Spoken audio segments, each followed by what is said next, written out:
AITA for exploding after my cousin broke in and stole my baby gifts. I'm 24 and pregnant, and my cousin broke into my house the day after my baby celebration. She took half the gifts, the bassinet, the blankets, and the carrier, and then had the nerve to act like I was the problem. My family sided with her, lectured me, and called me selfish. This is what happened when I finally stood up for myself. My name is Meadow, I'm 24, and I'm in my 3rd trimester. I never thought I'd be dealing with this kind of chaos right now. I planned my baby celebration carefully. I kept it small, calm, and simple because I don't have the energy for anything big. I just wanted one peaceful moment before everything changes. My cousin Noah came. She's 26. We used to be close, but lately she's become a completely different person. Over the last few years, she turned into someone who always compares herself to everyone else. If someone told me I looked nice, she'd immediately say something like, "Nobody ever says that to me." If someone asked about my baby, she'd sigh dramatically and make comments like, "I guess I'm invisible now." I tried to ignore it. I didn't want stress. I'm tired enough already. The celebration itself was really sweet. I got a lot of thoughtful gifts, soft blankets, diapers, tiny outfits, a small bassinet, a baby carrier, and a bunch of essentials. A few things were handmade by people who've known me since I was little. It meant a lot to me. I brought everything home and put it all in the spare room so I could go through it when I had the energy. 2 days later, I went to start sorting the gifts, and the first thing I noticed was that the bassinet was gone. At first, I thought I was losing my mind from pregnancy brain, but then I looked closer. The blankets were gone, then the carrier, then several bags. Almost half the room looked empty. I asked my partner Gail if he moved anything. He said no. I asked my sister Madison if she took something by mistake. She also said no. Gail told me to check the door camera, so we sat down and watched the footage. And there she was, Noah. It was the day after the celebration. She walked right up to my door, looked around a little, and used the old entry code she remembered from years ago. She just let herself in. No hesitation, no shame, no attempt to hide anything. She walked out with bags. Then she walked back in and came out again carrying the bassinet. She didn't even try to cover her face. She didn't rush. She moved casually, like she owned the place. I felt my whole body go hot, like all the blood in me shifted at once. I picked up my phone and called her. When she answered, she sounded annoyed, like I had interrupted something important. Her exact tone was, "What?" I asked her why she took the gifts from my home. She didn't apologize. She didn't even act surprised. She said, "I needed help too." I asked, "Help with what?" "These things are for my baby." She said she felt left out, that everyone puts me on a pedestal and nobody cares about her life, and that she deserves support too. She isn't pregnant. She doesn't have a child. She has never once mentioned needing anything baby-related. When I told her she needed to return everything, she said she didn't want to. She told me I should be more understanding and that I was acting selfish. I said, "You walked into my home without permission and stole from me." Her voice immediately switched into emotional theatrics. She started crying loudly and said, "You're being cruel during my weak moment." I was too tired to argue. She hung up on me. Gail was furious. He wanted to contact the rest of the family. I said no at first because I just didn't want drama. But then my Aunt Mackenzie started sending long messages telling me to let it go and that Noah had a lot on her shoulders. I replied, "I'm pregnant, exhausted, and she stole from me." Mackenzie said, "It wasn't stealing, she just borrowed things." I responded, "Borrowing means returning." That's when everything exploded. Suddenly Mackenzie sent me one long message after another. She started accusing me of turning the family against Noah, even though I hadn't told anyone except Gail and Madison. I told her, "Your daughter broke into my home." Mackenzie snapped back. "She didn't break in, she had the code." I said, "She wasn't invited." Mackenzie said, "You're being dramatic." I said, "She's the one who took half a room of baby supplies and didn't say a word." Then she sent the line that made my blood boil. "Maybe if you weren't so cold, Noah wouldn't feel pushed out." I said, "Maybe if Noah wasn't taking things that aren't hers, she wouldn't be in this mess." Mackenzie told me I needed to get over it. I told her she needed to raise her daughter better. That's when she started yelling over voice messages. Loud, angry, full of insults. She said I was ungrateful, selfish, spoiled, and milking the pregnancy for attention. I snapped. I yelled back into my phone. I said, "You are defending a grown woman who stole from a pregnant cousin and then lied about it." I said, "If she wants attention so badly, she can get it without emptying my house." Mackenzie yelled that I have no idea what Noah has been dealing with. I yelled back, "I don't care what she's dealing with when she's stealing from me." The argument went nowhere. Mackenzie kept repeating that Noah didn't mean mean harm. I kept repeating that intent doesn't magically bring back the things she walked off with. By the end of it, both of us were yelling over each other. Madison came into the hallway because she heard me shouting through the door. I finally told Mackenzie, if the gifts aren't returned, I'm done with both of you. She told me I was dramatic again. I hung up on her, and then I just sat on the floor in the hallway, shaking because I couldn't believe this was happening while I'm this pregnant. Gail held my shoulders and said, we're getting the gifts back, one way or another. But I could feel the tension building, like something worse was coming next. 2 days after the first confrontation, my phone buzzed constantly. A distant cousin I barely speak to had created a family group chat. I was added without warning. So was Noah, and so were several relatives I had barely interacted with in years. The chat blew up immediately. Messages were pouring in, and it felt like the whole family had suddenly descended into this virtual courtroom. People were typing long paragraphs about keeping the family steady, avoiding unnecessary conflict, and understanding both sides. I barely had time to scroll before my chest started tightening. Noah went first. She sent a message that went on for paragraphs. She said she didn't take the gifts to hurt me. She said she only took them because she felt ignored, overlooked, left out. She said I misunderstood her intentions and that I was making her out to be the villain. I stared at the screen for a long moment. I could feel my blood pressure rising, my hands trembling. Then I typed back as calmly as I could. You entered my home without asking and took my belongings. That is not okay. For a few seconds, nothing happened. The silence felt heavy. Then Elle, another cousin who never misses an opportunity to add drama, jumped in. I literally saw Noah's story yesterday. She posted the bassinet in her living room. Caption said, finally getting what I deserve. I could feel my stomach drop. I hadn't even thought of checking social media, but now it all made sense. Noah wasn't just taking the items to feel included. She was showing off. She was celebrating it. I typed back immediately, my fingers shaking. You posted my gifts online. You didn't ask. You showed them off. This is beyond disrespectful. Noah responded instantly. Her words were sharp, biting, defensive. Wow, Meadow, you sound so cold. I was vulnerable, and you're attacking me? You think I planned this to hurt you? You always make everything about you. My heart was racing. My hands were gripping my phone so hard I thought I might crack the screen. I couldn't stay calm anymore. I yelled back. Well, typed in all caps because that's how it comes out in messages when you're screaming inside. Attacking you? You walked into my home uninvited and took my stuff. How is that not hurting me? You're not the victim here. The chat exploded. Other cousins were typing, some taking Noah's side, some mine. Some were lecturing me for overreacting. Some were saying I was making family drama. One even typed, Meadow, maybe you're too sensitive. She didn't steal, she just borrowed. I couldn't believe someone would say that. I yelled back in text, furious. Borrowed? She took everything without asking, and now you call it borrowing? Are you kidding me? I didn't raise my voice in person, and now this. Noah was relentless. She typed back in a blur of sentences. You don't understand anything. I was lonely. I needed attention. Everything is about you and your perfect little life. I am tired of being invisible. I stopped reading for a second, just exhaling. Then I couldn't hold it in anymore. My fingers flew over the keyboard. Invisible? You think that gives you the right to enter someone else's home and take their things? You think feeling left out justifies that? She fired back immediately. You are the worst. Selfish. Entitled. Always crying about nothing. And now you're the victim? Pathetic. I felt a heat rising in my chest. I typed back, venom in every word. Path TAC, me? You are showing the world your true colors. A thief. A liar. And now you insult me like it's normal. I am done. The family chat was chaos. People were yelling at each other, picking sides, defending, accusing, crying through messages. Some were sending long paragraphs about mental health and understanding pressure. I yelled back through text at anyone who tried to lecture me. Stop defending her. She did this, not me. I am not responsible for her choices. Then Noah sent a new message that made my blood freeze. You always ruin everything. You always make me look like the bad one. Maybe the family would be better off without you whining all the time. I could not stay silent. I typed back as fast as I could. Ruin everything? Me? I have done nothing. You are the one taking things that aren't yours, and now you're trying to turn this around. I am done being blamed for your selfishness. Then she went quiet. For a moment, I thought maybe it was over. But then her mother, Mackenzie, chimed in with a long lecture about being patient and letting Noah find her way, and family comes first. I yelled at her too through text. Family comes first? How about respect comes first? Someone enters your house uninvited and takes your stuff, and you tell me to be patient? Noah sent one last message before disappearing from the chat. Give me time. I don't know what I'm doing right now. I didn't respond. I couldn't. My phone buzzed for hours. Messages kept coming, some trying to calm me down, some trying to lecture me, some just stoking the fire. I left it unread. I could feel my chest tightening, my eyes burning, my patience completely gone. I sat there, staring at the wall, my phone in my hand, feeling drained, exhausted, and furious. I had been insulted, attacked, dismissed, and blamed blamed by my own family. Every time I tried to defend myself, someone else jumped in to criticize me. Every word I typed felt like it was never enough. By the end of the night, I was still in the same spot, phone buzzing silently beside me, chest heavy, stomach twisting. I had not eaten. I had not slept well. I just stared at the ceiling, thinking, how did a simple baby celebration spiral into this? It wasn't just gifts. It wasn't just Noah. It was everyone. Everyone who was messaging, judging, accusing, defending, and yelling. I didn't know what to do next. I didn't know if I could even face anyone in the family without it turning into another fight. And the worst part? I had no idea how far this would go. 2 mornings later, just as I was trying to start the day and convince myself to eat something, there was a knock at the door. I froze. My stomach twisted. I knew who it was before I even looked. I opened the door, and there she was, Noah. Her hair was messy, eyes slightly red, and her shoulders slumped like she had been carrying the weight of the world. She held a plastic bin with both hands, placing it on the porch as if it was a peace offering. I brought some of it back, she muttered, barely making eye contact. I stepped outside slowly, my mind racing. Some of it? I asked. My voice was low, but I could feel the anger simmering just beneath the surface. She nodded. Yes, some. It's in here. I figured. Her voice trailed off. I picked up the bin and carried it inside, my chest tightening with every step. I set it down and opened it carefully, almost praying the missing gifts were inside. But as I looked, my heart sank. Only part of the items were there. Several things were still missing. The handmade blankets I had spent weeks folding neatly, the carrier I had wanted to use the moment the baby arrived, and the bassinet that had been the centerpiece of my baby room. Half of the gifts were gone. I turned to her, trying to stay calm, though my voice shook. Noah, I appreciate that you returned some of it, but the rest? I still need everything. Those items aren't yours to give away or keep. She shrugged, a small smirk playing on her lips. I already gave some away. I don't know where they are now. I blinked. You gave them away? To who? She didn't answer. Instead, she rolled her eyes and said, stop pressuring me. I'm trying to do what I can. I felt something inside me snap. I wasn't just upset anymore. I was furious. Trying to do what you can. I shouted, my voice echoing in the quiet space. You came into my home uninvited, took my belongings, and now you're telling me stop pressuring you? You gave away things that were meant for my child. My child, Noah. She crossed her arms, her expression cold. You always think everything revolves around you, Meadow. Maybe I just wanted a piece of attention for once. I don't get anyone helping me. I could feel my face flush red with rage. A piece of attention? You call taking what isn't yours, humiliating me, and showing it off online a piece of attention?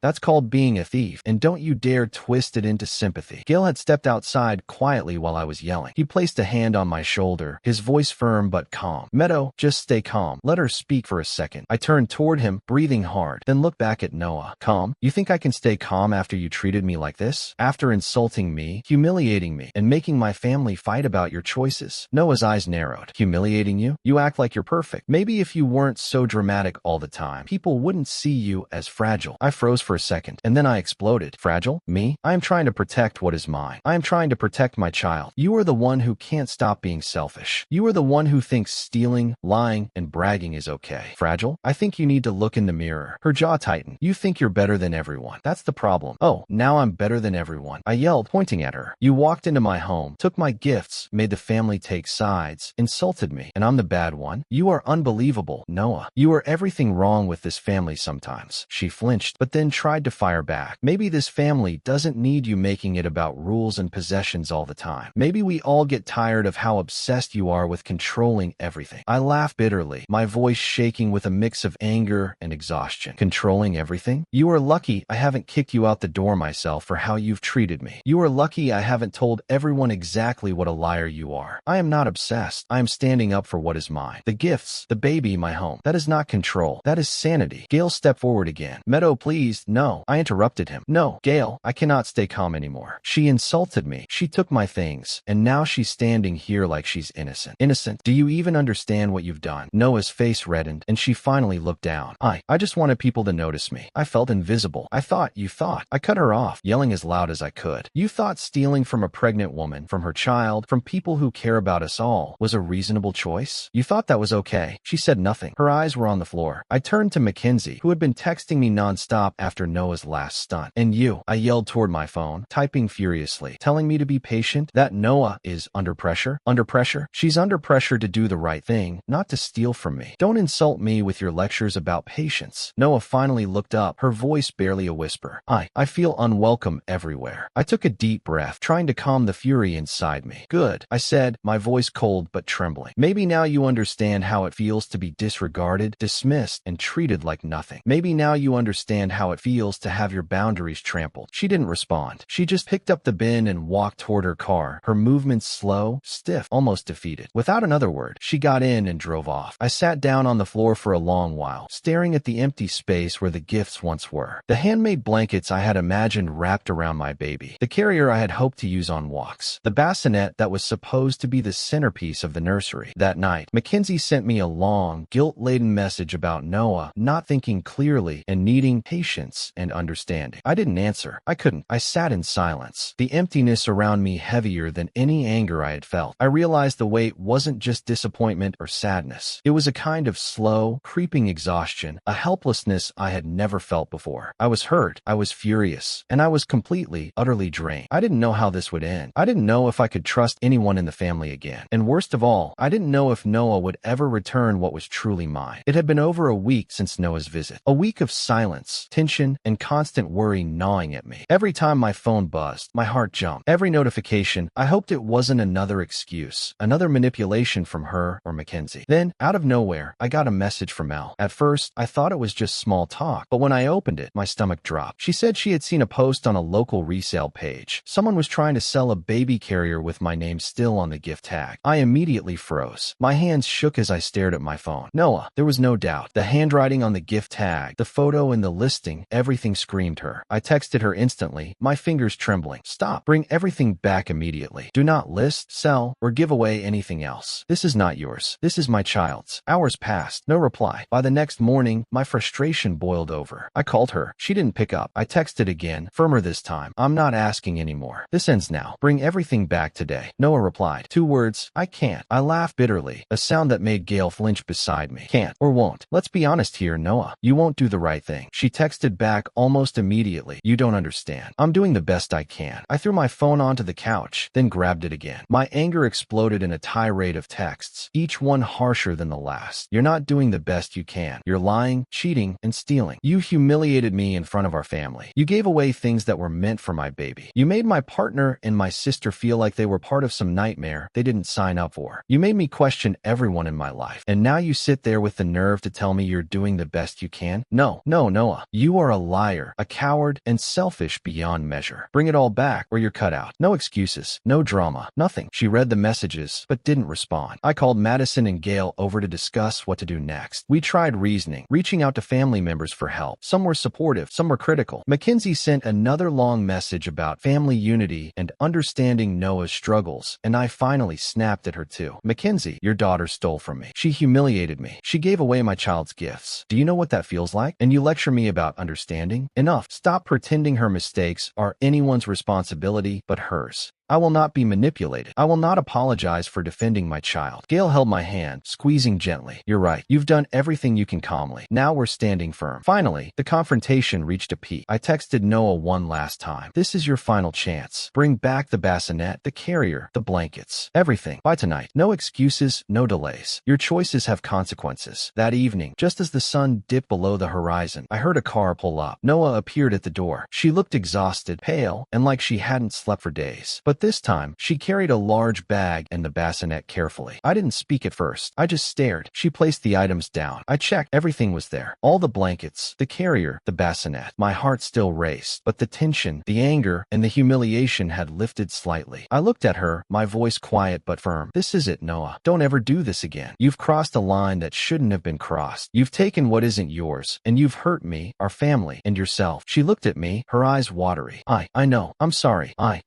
held up my hand, stopping her. You're not getting away with words. Actions matter. You returned it. That's all that matters now. But remember this. I will not let anyone hurt my family or my child. That's non-negotiable. Noah nodded silently. She didn't argue. She didn't speak. She left without another word. I closed the door, leaned against it, and let out the breath I had been holding for days. Everything was back where it belonged. My baby's room was whole again. But the scars, the drama, the yelling, and the tension that would linger. I sat on the floor, surrounded by the blankets and the bassinet, feeling a mix of exhaustion, relief, and disbelief. My child would have what they needed. That was all that mattered. But I knew one thing for certain. Trust was gone, patience was tested beyond limits, and family ties were forever changed. The end. Your cousin's behavior felt like watching a sitcom character attempt burglary using pure confidence and zero brain cells. She marched in with an old door code like she was starring in Mission Impossible Discount Edition, grabbed your baby stuff, paraded it online, and then acted shocked when you didn't applaud. Meanwhile, the family group chat was performing its own circus. Everyone rushed in with dramatic speeches, emotional acrobatics, and absolutely no grasp of the actual issue. It was like a talent show where all the acts were terrible opinions. Your reaction? Perfectly reasonable. You didn't scream, break things, or launch anyone into orbit. You just wanted your belongings back, which is the bare minimum of sanity. Honestly, the wildest part is that people treated her theft like a quirky personality trait you were supposed to understand. If she walked off with your sofa, they'd probably say, "Relax, she's expressing herself." Verdict stays simple. Not AITA. Before we jump into the next story, don't forget to like and subscribe, and let us know your favorite part in the comments. Story 2.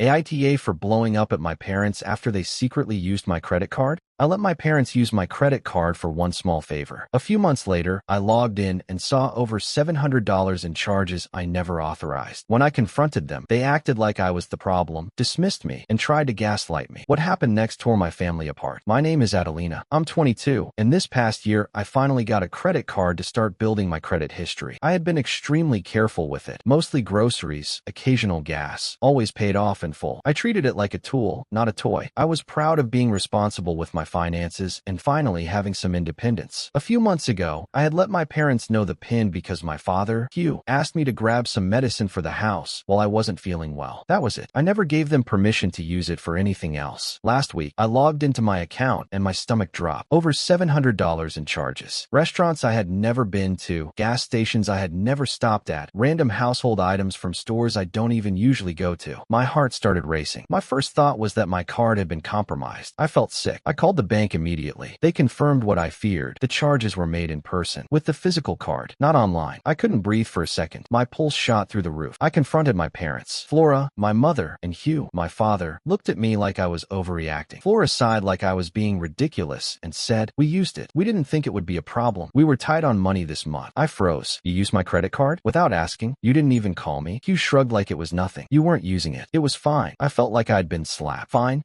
You spent hundreds of my dollars without permission. That's not fine. That's theft. Flora waved me off, rolling her eyes. "You're overreacting. Money isn't everything. Stop being so dramatic." I couldn't believe my ears. Overreacting? Do you hear yourselves? Do you know what you've done? This isn't just money. It's trust. You don't get to just take what isn't yours. Hugh added, like that made it better. "If you want to live here, you should help out. That's all." Help? I already pay rent and utilities every month. This wasn't help. It was them taking advantage of me. I felt cornered, angry, and betrayed all at once. So I did the only thing I could think of. I froze the card. Immediately, Hugh went ballistic. "If you don't trust us, maybe you shouldn't be living here." Flora scowled at me like I had committed some unforgivable crime. "You're being impossible. You think this is about money? You're just selfish." I couldn't take it. I shouted, "Selfish? Selfish. You stole from me. You humiliated me. You made me question my family, my life, my entire sense of security. You think I'm the selfish one." Hugh leaned closer, voice sharp. "You're dramatic, always dramatic. You can't just let this go." I yelled back, my voice cracking with rage. "Let it go. Let it go? You literally used my money behind my back, lied to me about it, and now you act like I'm the one in the wrong. Do you even hear yourselves? Do you know how reckless and manipulative that is?" Flora hissed, "You're acting like a child. Money isn't everything. Why do you make this such a huge deal?" I slammed my hand on the table. "Because it is a huge deal. You crossed a line you don't even understand. This isn't about the money. It's about trust, boundaries, respect. I cannot believe I'm having to explain this to my own parents." You try to cut in. "You think I don't understand pressure? I work hard. I pay bills. I cut him off." "No, you don't understand pressure. Pressure isn't stealing someone else's money. Pressure isn't pretending you're entitled to what doesn't belong to you. Don't lecture me on responsibility when you don't even know what that means." Flora shouted now. "You're cruel. You're ungrateful. You should appreciate everything we do." I yelled back louder. "Appreciate theft? Appreciate lies? Appreciate being treated like I have no say in my own life? No, I will not. I will never pretend this is okay. You are manipulative, reckless, and controlling, and I'm done being quiet about it." about it. The yelling went back and forth, faster and faster, words flying, insults cutting deep. I told them they were hypocrites, liars, and emotionally abusive. They called me selfish, dramatic, and ungrateful. Every argument, every insult, every shouted sentence made my head spin. My chest hurt. I was shaking. I could barely breathe. Finally, I grabbed a bag. I cannot stay here. I am leaving. I am done. I stormed out and went to my friend Sage's apartment. My hands were trembling. My vision was blurry. I didn't know what to do. I didn't know who to trust anymore. I just knew I could not be in that house another second. Even now, when I think about it, my heart races. When I tried talking to relatives, most told me I was being disrespectful. Parents make mistakes, they said. Let it go. It's family. Family. I thought about it and realized $700 isn't a small mistake. It's not something you just let go. The principle isn't small, and not a single apology was offered. Not a single recognition that what they did was wrong. I feel like I'm losing my mind, like the ground has been pulled out from under me. I wanted to feel safe using my credit card. I wanted to feel independent. I wanted my family to respect boundaries. And now, I feel betrayed, hurt, humiliated, and completely alone. A couple of days after I left, my Aunt Talia added me to a WhatsApp group chat with my parents, my cousins, and a few distant relatives I barely speak to. I wasn't asked. My cousin Adelina, who's always dramatic and protective of the family, was added too. Within seconds, the messages started flooding in. Everyone had an opinion, most of them directed at me. Adelina, calm down. It's not that serious. One cousin typed, money isn't more important than family. Stop making waves. Another chimed in. Then Adelina sent a long message defending Flora and Hugh. She wrote about how I was making a big deal out of nothing and that my parents had no other options. She accused me of turning the situation into something ugly and said I was being unfair. I took a deep breath and tried to respond calmly. They used my credit card without permission. That's not a small deal. That's breaking trust. You all know that. You all saw the charges. This isn't a joke. For a moment, the chat went silent, about 10 seconds. Then, my cousin Sage sent a screenshot from Flora's Instagram story. It was a picture of the new furniture they bought using my card. The caption read, "Thanks Adelina for helping with our bills this month." My hands started shaking as I typed back, every word fueled by anger. This isn't help. This is theft. Stop pretending this is okay. You all knew I wasn't using my card. You all knew you didn't have permission. This is not family loyalty. This is manipulation. Stop gaslighting me. Adelina replied almost instantly. You're being cruel. Can't you just forgive? Family sticks together. I snapped. Forgive? For what? You stole hundreds of dollars from me. You humiliated me. You made me doubt everyone in my life. And now you have the audacity to tell me to forgive because it's convenient for you? No, absolutely not. Cousins started piling in. One said, you're selfish. You always overreact. Stop making everyone pick sides.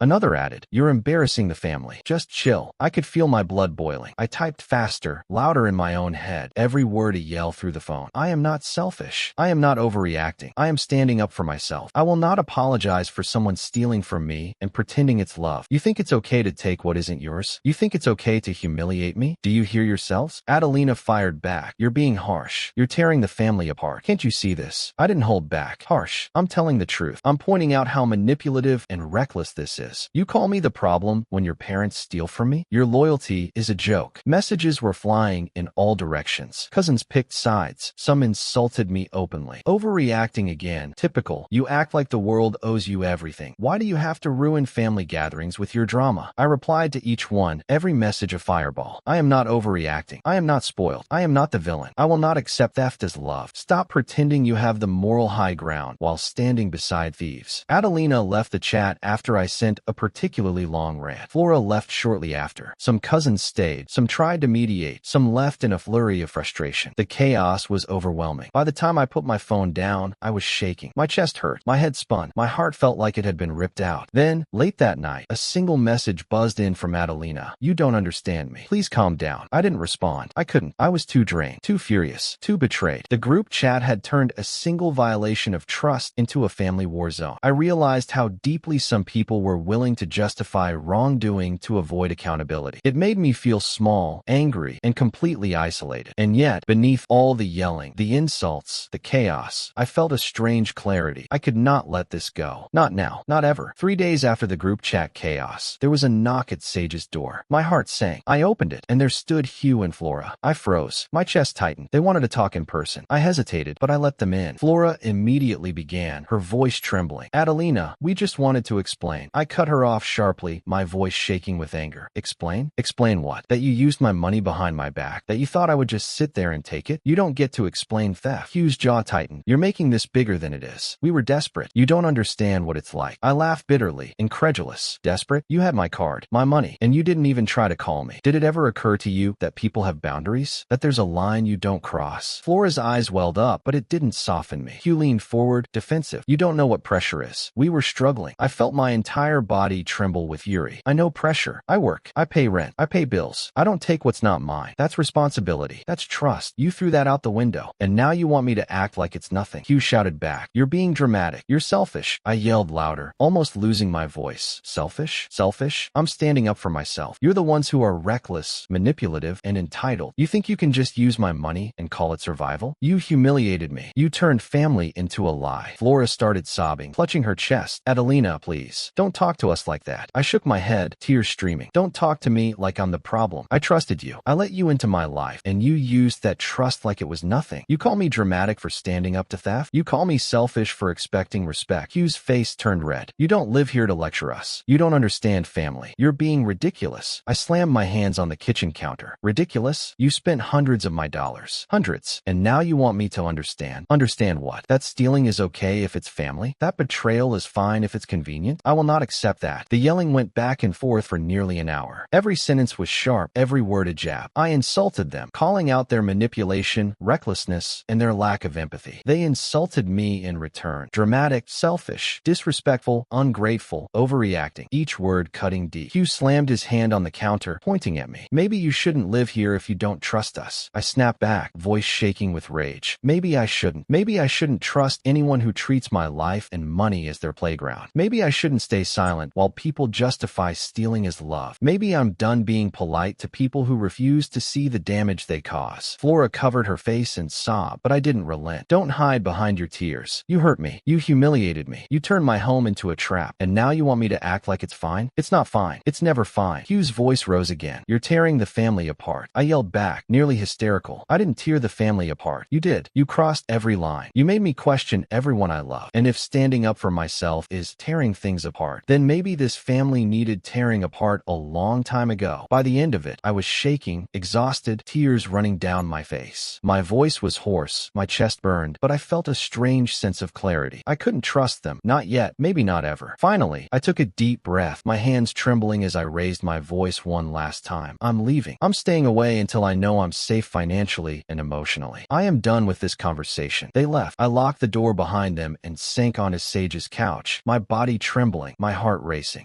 Every inch of me felt shattered. My trust, my sense of safety, my family, all of it felt completely broken. And yet, even as I cried, even as I shook with anger and exhaustion, I knew one thing. I could not go back to pretending this was okay. I could not allow them to normalize betrayal. 5 days after the confrontation, my phone buzzed. It was a notification from my bank. I hesitated, heart pounding, before opening it. There it was, a transfer of exactly $723.17. The message attached was short and formal. Adelina, we've transferred the amount we used from your credit card. We're sorry for what happened. I stared at the screen, my hands trembling. Relief and rage collided inside me. I had won in principle, but nothing about the emotional mess had changed. I didn't reply. Not yet. That evening, Sage came over with tea, sitting beside me as I scrolled through my messages. The group chat had exploded with more arguments while I was gone. Cousins, extended relatives, everyone was trying to claim they were right or helping the family heal. Some messaged me directly. Why are you being so cold? You're tearing everyone apart. Can't you forgive for the sake of peace? I typed, deleted, typed again, my fingers trembling. Peace built on lies and theft isn't peace. You call me cold, but maybe it's you who never understood boundaries. Maybe it's you who never respected me as a person and not just a bank account. No one responded to that. At least, not yet. Then a notification from Adelina popped up, a message she sent privately. I didn't mean to hurt you. I don't know how to deal with this. I thought you'd understand me. I sat frozen, staring at her name. My throat tightened. tightened. Part of me wanted to lash out, to type every word of anger I'd swallowed. Another part wanted to just let it go, but my head told me that letting go without acknowledgement was pointless. I typed carefully. I understand that you're struggling, but that doesn't give you the right to take what's mine. You need to see how serious this is. I can't just pretend it's okay. She read it almost immediately, but didn't respond. I wasn't surprised. Some lessons, I realized, couldn't be learned overnight. The next day, Flora and Hugh sent another message, more personal this time. They wrote long paragraphs about how they felt pressured, embarrassed, and ashamed, ending with, "We know we hurt you. We can't take it back, but we want you to know we will do better. Please consider coming home when you're ready." I read the messages slowly, letting every word sink in. I felt my chest loosen slightly, but the wound was still there. Trust isn't rebuilt in one day, and apologies can't erase fear or betrayal. I replied only briefly. "I received the money. I will consider your message. I need time." For the first time in nearly a week, I felt a measure of control. I froze the card for another month, moved my savings to a new account, and blocked all non-essential messages. I was protecting myself financially and emotionally. Over the next few weeks, things shifted subtly. Hugh stopped messaging multiple times a day. Flora posted carefully on social media, never mentioning me. Adelina occasionally liked a post of mine, but said nothing. The family didn't reach out to the group chat again. Silence, in a way, felt safer than in.